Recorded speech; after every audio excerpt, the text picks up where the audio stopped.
Hello everyone, this is Tech Coder Review. Welcome to Java project series. और हम आ चुके हैं एक और न्यू वीडियो के साथ में, जहां पर आज से हम हमारे प्रोजेक्ट को बिल्ड करना स्टार्ट कर देंगे। ठीक है, आज से हम हमारे पूरे प्रोजेक्ट को कंप्लीट डिजाइन करेंगे। यहाँ पर आज जो हमारी स्प्लैश स्क्रीन होगी हम उसको डिजाइन करने वाले हैं। तो वीडियो को शुरू करते हैं। वीडियो को शुरू करने से पहले अगर आप चैनल पर न्यू हैं तो प्लीज चैनल को सब्सक्राइब कर देना, साथ में बेल आइकन को प्रेस कर लेना, जिसके थ्रू आपको जो हमारी न्यू वीडियोस जैसे नेक्स्ट वीडियो अपलोड होगी तो वहां पर आपको तुरंत नोटिफिकेशन मिल जाएगा।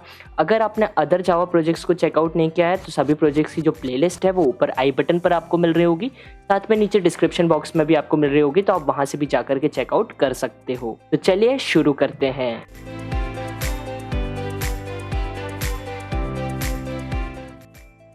तो मैं आ चुका हूँ अपने इंटेलिजी आइडिया पर, और यहाँ पर आने के बाद सबसे पहला काम हमारा क्या होगा, हमको एक न्यू प्रोजेक्ट को क्रिएट करना पड़ेगा। तो प्रोजेक्ट को क्रिएट करने के लिए हम क्या करेंगे, सिंपली मैं यहाँ पर 3 डॉट्स पर जाऊंगा, फाइल का ऑप्शन मिलेगा, फाइल पर जाऊंगा, न्यू पर जाएंगे, प्रोजेक्ट पर क्लिक करूंगा। प्रोजेक्ट पर क्लिक करने के बाद यहाँ पर मेरे पास नेम देना होगा, जो मेरा प्रोजेक्ट का नेम मेरे को यहाँ पर रखना है वो नेम मेरे को यहाँ पर सिलेक्ट करना पड़ेगा। तो मैं सिंपली यहाँ पर दे देता हूँ एम्प्लॉय मैनेजमेंट सिस्टम। ठीक है, जो मेरी प्रोजेक्ट की लोकेशन होगी वो एक बार मैं सिलेक्ट कर लेता हूँ। मेरा जो प्रोजेक्ट है उसकी मैंने फाइल लोकेशन को सिलेक्ट कर लिया है। उसके बाद यहाँ पर लैंग्वेज जो होगी वो जावा होगी, बिल्ड सिस्टम इंटेलिजी आइडिया होगा, जेडीके 19 मैं यहाँ पर यूज़ कर रहा हूँ। अगर आपके पास अनदर वर्जन भी है तो आप उनको भी यूज़ कर सकते हो। मेरे पास यहाँ पर 19 भी है, 17 भी है, 20 भी है, ओपन जेडीके 19 भी है, तो मैं यहाँ पर यूज़ कर सकता हूँ। आपको किसी अनदर को यूज़ करना है तो आप बिल्कुल यूज़ कर सकते हो। जो भी आपके पास इंस्टॉल्ड है आप उसको यूज़ कर सकते हो। बस वो या तो 17 होना चाहिए या तो मोर देन 17 होना चाहिए। ठीक है, सिंपली यहाँ पर इतना करने के बाद एडवांस सेटिंग को आपको कुछ भी चेंजेस नहीं करना है। यहाँ पर आप क्रिएट पर जब क्लिक करोगे तो आपके सामने जो प्रोजेक्ट है वो आपका क्रिएट होना स्टार्ट हो जाएगा। यहाँ पर आप देख सकते हो हमारा जो प्रोजेक्ट है वो क्रिएट हो चुका है। हमारे जो कुछ स्कैनिंग फाइल्स हो रहा है इसको और कंप्लीट हो जाने देते हैं। मेरा जो प्रोजेक्ट है वो यहाँ पर क्रिएट हो चुका है। अब मैं क्या करूँगा, यहाँ पर जो हमारे पास मेन क्लास है इस क्लास को मैं यहाँ से डिलीट कर दूंगा। तो मैं सिंपली मेन क्लास को राइट क्लिक करता हूँ और यहाँ पर डिलीट ऑप्शन पर जाते हैं और मैं यहाँ पर सिंपली डिलीट पर क्लिक कर देता हूँ। जैसे ही मैं डिलीट पर क्लिक करूंगा मेरे को ये पूछेगा कंफर्मेशन ओके कर देना है, और मेरी जो फाइल है वो डिलीट हो चुकी है। सिंपली सोर्स फोल्डर है हमारा, SRC जो होता है वो हमारा सोर्स फोल्डर होता है। इस पर मैं राइट क्लिक करूंगा, न्यू पर जाऊंगा, जावा क्लास को क्रिएट करूंगा और जो क्लास का नेम होगा वो होगा स्प्लैश। मैं सिंपली यहाँ पर स्प्लैश टाइप कर देता हूँ, एंटर प्रेस करेंगे, हमारी जो क्लास है वो बनकर रेडी हो चुकी है। अब हमको एक पैकेज के अंदर इन सभी क्लासेस को रखना है, तो पैकेज मैं बना लेता हूँ। सिंपली मैं यहाँ पर पैकेज देता हूँ और एम्प्लॉय मैनेजमेंट सिस्टम देने वाला हूँ। Employ dot management dot system करूँगा मैं। ठीक है, employ dot management dot system, और इसको क्लोज कर देंगे। अभी यहाँ पर एरर है, आप देख सकते हो। ठीक है, यहाँ पर एरर है। मैं यहाँ पर सिंपली ऑल्ट इंसर्ट को प्रेस करूंगा। यहाँ पर मेरे पास ऑप्शन है मूव टू पैकेज, सिंपली मैं इस ऑप्शन को सिलेक्ट कर लूंगा। एरर जो है हमारा वो रिमूव हो चुका है। अगर मैं आपको फाइल्स ओपन करके दिखाऊं तो आप यहाँ पर देख सकते हो सोर्स फोल्डर के अंदर एक और हमारे पास फोल्डर आ चुका है, एम्प्लॉय मैनेजमेंट सिस्टम। इसके बाद यहाँ पर मैं जब नीचे इसको ओपन करूंगा तो यहाँ पर अब हमारी स्प्लैश क्लास जो है वो इस फोल्डर के अंदर आ चुकी है। ठीक है, अब जो आइकन्स हम यूज़ करने वाले हैं वो सभी आइकन्स को भी अब हम प्रोजेक्ट की डायरेक्टरी में लेकर के आएंगे। मैंने फोल्डर को ओपन कर लिया है, आप यहाँ पर देख सकते हो ये सभी आइकन्स की जो लिंक है वो आपको डिस्क्रिप्शन बॉक्स में मिल रही होगी। आप वहाँ से सभी आइकन्स को डाउनलोड इजीली कर सकते हो। ठीक है, तो ये सभी आइकन्स को आप डाउनलोड कर लेना और इसके बाद आ जाना है अब आपको आपके प्रोजेक्ट के मेन फोल्डर पर। यहाँ पर मैंने ओपन कर लिया है अपना मेन फोल्डर। ठीक है, जहाँ पर मैं अपने पूरे प्रोजेक्ट को इंटेलिजी आइडिया पर अभी जो मैंने प्रोजेक्ट को क्रिएट किया उसको जिस लोकेशन में सेव करवाया था सेम वही लोकेशन मैंने ओपन कर लिया है। मेन फोल्डर मेरे सामने आ चुका है। यहाँ पर मेरे पास सोर्स नाम से फोल्डर है, मैं सिंपली इस फोल्डर को ओपन करूंगा। इसके अंदर मेरे पास एम्प्लॉय नाम का फोल्डर होगा। ठीक है, इस एम्प्लॉय के अंदर मैनेजमेंट के अंदर हमारे पास सिस्टम, और सिस्टम के अंदर हमारी जो स्प्लैश क्लास हमने क्रिएट करी है जो पैकेज के अंदर डाला है वो क्लास अब हमारी इतने अंदर आकर के हमको यहाँ पर अवेलेबल हो जाएगी। ठीक है, अभी यहाँ पर आपको क्या करना है, वापस बैक आ जाना है। ठीक है, बैक आने के बाद आपका जो सोर्स फोल्डर है इस सोर्स फोल्डर को आपको ओपन करना है और यहाँ पर एक और न्यू फोल्डर आपको क्रिएट करना है। जो फोल्डर का नेम होगा वो मैं सिंपली यहाँ पर आइकन्स दे देता हूँ। यहाँ पर मैंने फोल्डर का नेम जो है वो आइकन्स दे दिया। ठीक है, फोल्डर को क्रिएट कर लेते हैं। फोल्डर को मैं ओपन करता हूँ और जो आइकन्स मैंने आपको ये बताया है ये सभी आइकन्स जो लिंक आपको डिस्क्रिप्शन बॉक्स में मिल जाएगी, आप वहाँ से इन सभी आइकन्स को डाउनलोड कर सकते हो। तो इन सिंपली आइकन्स को डाउनलोड कर लेना और यहाँ से कॉपी करके मैं यहाँ पर कर दूंगा पेस्ट। सिंपली मैंने सभी आइकन्स को यहाँ पर पेस्ट कर दिया। ठीक है, इसके बाद वापस मैं ओपन कर लेता हूँ हमारे इंटेलिजे आइडिया को। मैं इंटेलिजे आइडिया पर आ चुका हूँ और यहाँ पर आप देख सकते हो हमारे पास यहाँ पर एक आइकन नाम से फोल्डर विजिबल हो रहा है जिसके अंदर सभी इमेजेस हमारी अवेलेबल हैं। ठीक है, इसको क्लोज कर देते हैं। अब डिज़ाइन करते हैं हम हमारी स्प्लैश स्क्रीन को। स्प्लैश स्क्रीन को डिज़ाइन करने के लिए मैं यहाँ पर सबसे पहले क्या करूँगा, हमारे मेन फंक्शन को बना लेता हूँ। यहाँ पर मैंने हमारे मेन फंक्शन को बना लिया। इसके बाद अब कंस्ट्रक्टर को बनाना होगा। जो हमारा कंस्ट्रक्टर होगा वो सेम हमारी क्लास के नेम के अकॉर्डिंग होने वाला है। ठीक है, तो यहाँ पर कंस्ट्रक्टर को बनाकर रेडी कर लिया। अब कंस्ट्रक्टर का जो ऑब्जेक्ट होगा वो मेन फंक्शन के अंदर बनाया जाएगा, इसलिए मैं यहाँ पर न्यू स्प्लैश के नाम से ऑब्जेक्ट भी बना लेता हूँ। परफेक्ट है। ठीक है, अब हमको हमारे एक फ्रेम डिज़ाइन करना पड़ेगा। तो फ्रेम के लिए हम क्या करेंगे, सिंपली मैं यहाँ पर एक्सटेंड करवाऊंगा हमारी क्लास को। मैं यहाँ पर एक्सटेंड्स लेता हूँ और यहाँ पर देता हूँ जे फ्रेम। बिल्कुल परफेक्ट है। पैकेज जो है वो हमारा इंपोर्ट हो चुका है, आप ऊपर देख सकते हो क्लास हमारी इंपोर्ट हो चुकी है। अब हम यहाँ पर क्या करेंगे, हमारे फ्रेम जो है उसको बनाने के लिए हमको हमारे फ्रेम का कितना साइज चाहिए है, कैसे हमारा फ्रेम दिखने वाला है, वो सभी चीज़ें हमको यहाँ पर डिज़ाइन करना पड़ेगी। तो फ्रेम का पहले साइज सेट कर लेते हैं। तो यहाँ पर सिंपली मैं करता हूँ सेट साइज। ठीक है, और साइज जो विड्थ होगी हमारी फ्रेम की वो होगी 1170 और जो हाइट होगी वो होगी 650। ठीक है, यहाँ पर मैंने अपने फ्रेम का जो साइज है वो बता दिया है। ठीक है, अब इसके बाद मेरा जो फ्रेम होता है उसका जो लेआउट होता है, जैसे हर एक किसी चीज़ के ऊपर एक लेआउट होता है, तो जैसे ही हमारा जो जे फ्रेम होता है उसके ऊपर एक बाय डिफ़ॉल्ट लेआउट होता है जो कि होता है बॉर्डर लेआउट। ठीक है, अब हमको बॉर्डर लेआउट पे तो सेट नहीं करना। अब जो भी हमारी इमेज आएगी, जो हमारी टेक्स्ट फील्ड आएगी, लेबल आएंगे, वो सारी चीज़ें हमको हमारे अकॉर्डिंग फ्रेम के ऊपर लेकर आना है। इसलिए हम क्या करेंगे, सबसे पहले हम यहाँ पर हमारा जो लेआउट है फ्रेम का उसको हम नल कर देंगे। बाय डिफ़ॉल्ट और भी लेआउट्स होते हैं। अगर आपको स्विंग के ऊपर पूरा कंप्लीट ट्यूटोरियल चाहिए तो आप मेरे को कमेंट सेक्शन में बता सकते हो। जितना जल्दी पॉसिबल होगा वो ट्यूटोरियल मैं आपके लिए वन शॉट वीडियो लेकर के आ जाऊँगा। ठीक है, तो अभी के लिए हम यहाँ पर नल करेंगे क्योंकि सभी एलिमेंट्स फ्रेम के ऊपर हम अपने अकॉर्डिंग सेट करवाना चाहते हैं, इसलिए हमने यहाँ पर सेट लेआउट को नल कर दिया। अब हमारा जो कोड है वो बिल्कुल परफेक्टली वर्क करना चाहिए। तो मैं यहाँ पर आपको राइट क्लिक करके रन करके दिखाता हूँ कि हमारा जो फ्रेम है वो विजिबल होगा या फिर नहीं हो। क्लास हमारी रन हो रही है, आप देख सकते हो हमारा जो प्रोजेक्ट है वो रन हो गया। साथ में हमको एग्जिट कोड भी मिल गया। हमारा प्रोजेक्ट जो है वो रन होकर के क्लोज भी हो चुका है। क्यों हुआ ऐसा, फ्रेम तो हमारे सामने आया नहीं। तो यहाँ पर हमारा जो फ्रेम होता है उसकी बाय डिफॉल्ट विजिबिलिटी जो होती है वो हिडन होती है। तो हमको हमारे फ्रेम को यहाँ पर बताना पड़ेगा कि आपको इस क्लास के अंदर विजिबल होना है। मैं सिंपली यहाँ पर करूँगा सेट विजिबिलिटी करके मैं यहाँ पर ट्रू कर देता हूँ। ठीक है, जैसे ही मैंने यहाँ पर ट्रू किया, अब मैं वापस से जब राइट क्लिक करके अपनी क्लास को रन करता हूँ तो आप देख सकते हो हमारे सामने फ्रेम जो है वो विजिबल होगा और हमारे सामने जो हमारा फ्रेम है वो विजिबल हो चुका है। अब आप यहाँ पर एक चीज़ नोटिस करोगे, जो हमारी इंट्रोडक्शन वीडियो थी, जो हमारी लास्ट वीडियो थी, उसमें हमने क्या देखा था, जब हमने प्रोजेक्ट को रन किया था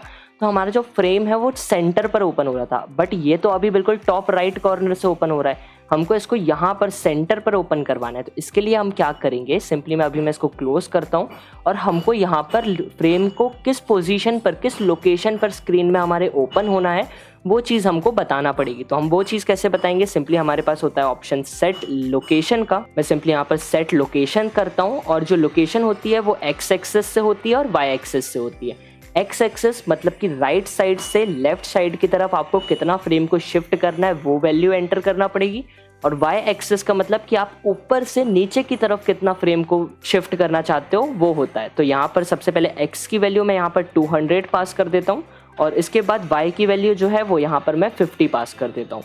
तो मैंने यहाँ पर दोनों वैल्यूज़ को पास किया। अब वापस से अपनी क्लास को रन करता हूँ और चेक करते हैं हमारा जो फ्रेम है वो सेंटर पर ओपन हो रहा है या फिर नहीं हो रहा है। तो आप यहाँ पर देख सकते हो हमारा जो फ्रेम है वो राइट से लेफ्ट की साइड पे 200 शिफ्ट हो चुका है और ऊपर से नीचे की साइड पर हमारा जो फ्रेम है वो 50 शिफ्ट हो चुका है। ठीक है, परफेक्ट है, बिल्कुल सही है। अब हमको क्या करना है, अब हमने हमारी एक इमेज देखी थी जो इसमें हमारी जो इमेज आ रही थी जहाँ पर एम्प्लॉय मैनेजमेंट सिस्टम लिखा हुआ आ रहा था, तो उस इमेज को अब हमको हमारे फ्रेम पर लेकर के आना है। तो वो चीज़ हम कैसे करेंगे, उसके लिए आपको ये सेट लेआउट, सेट लोकेशन जो भी है हमारा, इन सभी वैल्यूज़ को आपको नीचे रखना है। बाकी जो भी आपको फ्रेम पर एलिमेंट्स, आइटम्स जो भी आपको विजिबल करवाने हैं वो सभी चीज़ें इन सभी फंक्शंस के ऊपर रखना है। ठीक है, तो यहाँ पर मैं सबसे पहले क्या करता हूँ, अपने फ्रेम का लेआउट तो नल है, यहाँ पर मैं इमेज ले लेता हूँ। सिंपली मैं यहाँ पर इमेज लेने के लिए यहाँ पर यूज़ करूँगा इमेज आइकन का। इमेज आइकन यहाँ पर मैं लूँगा I1। ठीक है, और इक्वल्स टू करके मैं यहाँ पर करूंगा new image icon. New image icon किया, यहाँ पर अब मैं लेने वाला हूँ क्लास लोडर। सिंपली मैंने यहाँ पर क्लास लोडर लिया, इसके बाद डॉट गेट सिस्टम रिसोर्स करूंगा। गेट सिस्टम रिसोर्स करने में मेरे को यहाँ पर अब मेरी सिस्टम मेमोरी में जो हमने आइकन्स पेस्ट करें हैं, जो यहाँ पर आप देख लो आइकन फोल्डर के अंदर हमने जो आइकन्स को पेस्ट किया है, यहाँ से हमको फाइल को लेकर आना है और हमारे फ्रेम पर विजिबल करवाना है। जैसा कि मैं आपको बताऊं कि सोर्स फोल्डर के अंदर हम अभी ऑलरेडी हैं, ठीक है, हमारी जो क्लास है वो ऑलरेडी सोर्स फोल्डर के अंदर है, ठीक है, और हमारे पास जो आइकन वाला फोल्डर है वो भी हमारे पास है। तो हम क्या करेंगे, सीधा हम आइकन का हमारा जो फोल्डर है उसका नेम देंगे डबल कोट्स के अंदर। मैं सिंपली यहाँ पर आइकन्स लेता हूँ, स्लैश करके हमारी जो इमेज है उसका नेम यहाँ पर देना पड़ेगा। तो मैं सिंपली यहाँ पर फ्रंट डॉट गिफ फाइल है तो यहाँ पर मैं गिफ फाइल ले लेता हूँ। अगर आप यहाँ पर PNG फाइल ले रहे हो तो आप यहाँ पर सिंपली डॉट PNG फॉर्मेट देना पड़ेगा, ठीक है। अब हमारी फ्रेम को हमने बता दिया कि इस लोकेशन पर हमारी इमेज है और वहाँ से उस इमेज को उठाकर ले आओ और हमारे इमेज आइकन I1 के अंदर स्टोर कर दो, ठीक है। बट अब इमेज आ गई, अब इमेज को हमारे फ्रेम के साइज के अकॉर्डिंग स्केल करना होता है। तो हम कैसे करेंगे, सिंपली मैं यहाँ पर लूँगा इमेज और यहाँ पर I2 देता हूँ, इक्वल्स टू करके वहाँ पर वापस I1 लेना पड़ेगा। जो हमारी इमेज आई है वो इमेज आइकन I1 के अंदर स्टोर हुई है, उसको निकालते हैं, गेट इमेज करेंगे, ठीक है, और यहाँ पर करेंगे get scaler instant. Get scaler instant करने के बाद यहाँ पर आपको आपकी जो इमेज है उसकी हाइट एंड ब्रेथ बताना पड़ेगी, किस अकॉर्डिंग आपको स्केल करना है। तो मैं तो अपने फ्रेम के अकॉर्डिंग स्केल करने वाला हूँ, तो सिंपली मैं यहाँ पर ब्रेथ फ्रेम की जितनी ही रखूंगा 1170 और हाइट जो होगी वो भी फ्रेम के अकॉर्डिंग 650 रखते हैं। इसके बाद कॉमा देकर के हमको लेना है यहाँ पर इमेज डॉट स्केलर डिफॉल्ट, ठीक है, परफेक्ट है, इसको क्लोज कर दें। अब हमारी जो इमेज है वो आकर के स्केल वाली जो इमेज है वो अब आकर के इमेज I2 के अंदर स्टोर हो चुकी है, ठीक है। अब इस इमेज स्केल जो हो चुकी है इमेज, उसको हम डायरेक्ट फ्रेम पर नहीं ले जा सकते, तो हमको वापस इमेज आइकन यहाँ पर क्रिएट करना पड़ेगा, ठीक है। I3 के नाम से बनाता हूँ, इक्वल्स टू करके मैं यहाँ पर करता हूँ न्यू इमेज आइकन। इसके अंदर मैं पास कर दूंगा I2 को। I2 में क्यों, क्योंकि हमारे I2 के अंदर जो इमेज है वो स्केल वाली इमेज है, ठीक है। अब इमेज हमारी स्केल भी हो गई, वापस हमने इमेज को इमेज आइकन के अंदर लेकर के आ गए। अब हमको हमारे इमेज को फ्रेम पर ऐड करवाना है, तो अब डायरेक्ट तो हम हमारे फ्रेम पर इमेज को ऐड नहीं करवा सकते, तो हम कैसे करवाएंगे, सबसे पहले हम हमारी इमेज को लेबल के अंदर लेकर के जाएंगे और फिर हमारे फ्रेम पर ऐड करवाएंगे। तो जे लेबल का मैं यहाँ पर यूज करूंगा। जे लेबल का जो रियल यूज होता है वो किसी और चीज के लिए होता है, वो आपको नेक्स्ट वीडियो में पता चल जाएगा, बट यहाँ पर मैं जे लेबल का भी यूज कर रहा हूँ हमारी इमेज को भी सेट करवाने के लिए, ठीक है। सिंपली आपको यहाँ पर जे लेबल लेना है, image equals to new J label, और इसके अंदर मैं पास कर दूंगा I3 को। I3 में क्योंकि हमारी स्केल वाली जो इमेज है वो इमेज आइकन I3 के अंदर आकर के सेव हुई है। इसके बाद मैं इसको क्लोज कर दूंगा, ठीक है।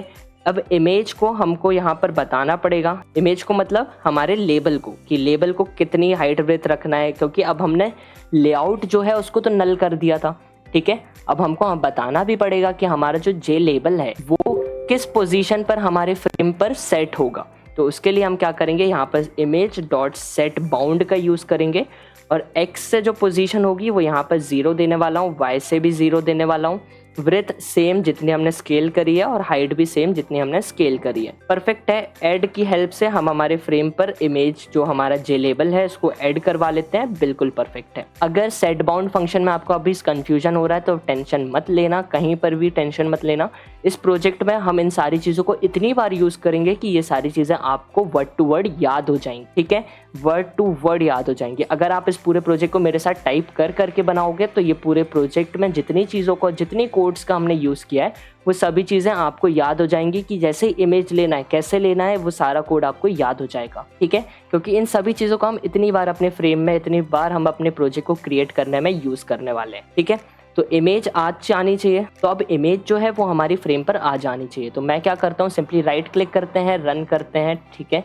यहाँ पर हमारी जो क्लास है वो रन होना स्टार्ट हो चुकी है और यहाँ पर आप देख सकते हो एम्प्लॉय मैनेजमेंट सिस्टम, हमारे सामने जो हमारी इमेज है वो बिल्कुल परफेक्टली स्केल होकर के हमारे फ्रेम पर विजिबल हो रही है, ठीक है, बिल्कुल सही आ रही है। अब हमने इंट्रोडक्शन वीडियो में देखा था कि हमारा जो फ्रेम है वो 5 सेकेंड या फिर 7 सेकेंड का होल्ड लेकर के फ्रेम अपने आप क्लोज हो जा रहा था और लॉग इन फ्रेम ओपन हो जा रहा था। तो उसके लिए हम क्या करेंगे, यहाँ पर हमको यूज करना पड़ेगा थ्रेड का। उसके लिए हम क्या करते हैं, नीचे आ जाते हैं, जो हमारी सेट विजिबिलिटी वाला है इसके नीचे आ जाना है आपको। सिंपली यहाँ पर थोड़ा सा स्पेस बना लेता हूँ और यहाँ पर आकर के आपको लिखना है ट्राई एंड कैच, क्योंकि यहाँ पर एक्सेप्शंस आने के चांसेस रहते हैं, तो इसलिए मैं यहाँ पर ट्राई एंड कैच ले रहा हूँ। ब्रैकेट को ओपन करके यहाँ पर मैं कैच कर देता हूँ और इसको मैं यहाँ पर एक्सेप्शन हैंडलिंग करना पड़ेगी। एक्सेप्शन ई, ब्रैकेट को ओपन करके E dot print stack trace, बिल्कुल सही है, ठीक है। अब हमारा फ्रेम कितनी देर विजिबल रहेगा उसके लिए हम क्या करते हैं, यहाँ पर मैं सिंपली देता हूँ थ्रेड डॉट स्लीप और इसके अंदर मैं पास कर दूंगा, अगर आपको 5 सेकंड्स के लिए लेना है तो आपको यहाँ पर 5000 पास करना पड़ेगा,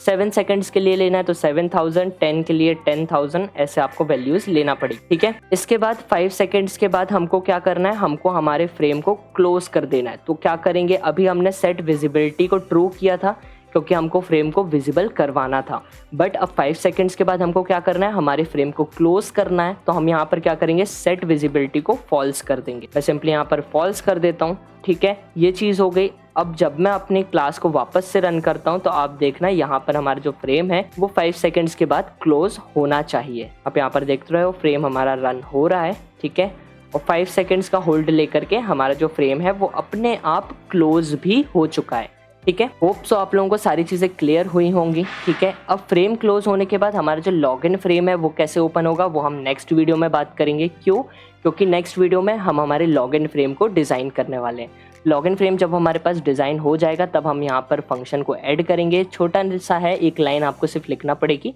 और जैसे ही 5 सेकंड्स के बाद आपका फ्रेम स्प्लैश स्क्रीन क्लोज होगी, लॉगिन फ्रेम आपका ओपन हो जाएगा। तो होप सो आप लोगों को समझ में आया हो सारी चीज़ें, एक्सप्लेनेशन अच्छा लगा है तो प्लीज़ वीडियो को लाइक करना, कमेंट सेक्शन में बताना कि एक्सप्लेनेशन कैसा लगा है। प्रोजेक्ट अच्छा लगा है तब भी कमेंट सेक्शन में बताना। आई होप सो आप लोगों को सारी चीज़ें क्लियर हो चुकी होंगी। अगर कहीं पर डाउट है, कोई एरर आ रहा है, कोई मिस्टेक है या फिर कहीं पर भी कोई भी प्रॉब्लम अगर आपको लग रही है कि ऐसा मेरे कोड में ऐसा क्यों हो रहा है, तो आप सिंपली टेलीग्राम चैनल की जो लिंक है वो हमारे डिस्क्रिप्शन बॉक्स में अवेलेबल है, आप वहां से हमारे टेलीग्राम चैनल को ज्वाइन कर सकते हो। वहां पर पिन कमेंट में ऊपर एक लिंक होगी जो कि हमारे डिस्कशन ग्रुप की है, तो आप सिंपली वहां से डिस्कशन ग्रुप को भी ज्वाइन कर सकते हो। और डिस्कशन ग्रुप में जो भी आपके डाउट्स हैं, एरर आ रहा है, कोई भी प्रॉब्लम है, तो आप वहां पर हमसे डिस्कस कर सकते हो। तो चैनल को सब्सक्राइब अगर अभी तक नहीं किया है तो प्लीज चैनल को सब्सक्राइब कर देना। वीडियो अच्छी लगी है तो वीडियो को लाइक करना, अपने फ्रेंड्स के साथ शेयर करना, नीचे एक प्यारा सा छोटा सा कमेंट करके जरूर बताना कि एक्सप्लेनेशन कैसा लगा है। मिलते हैं नेक्स्ट वीडियो में, जब तक के लिए stay tune, stay safe, bye bye.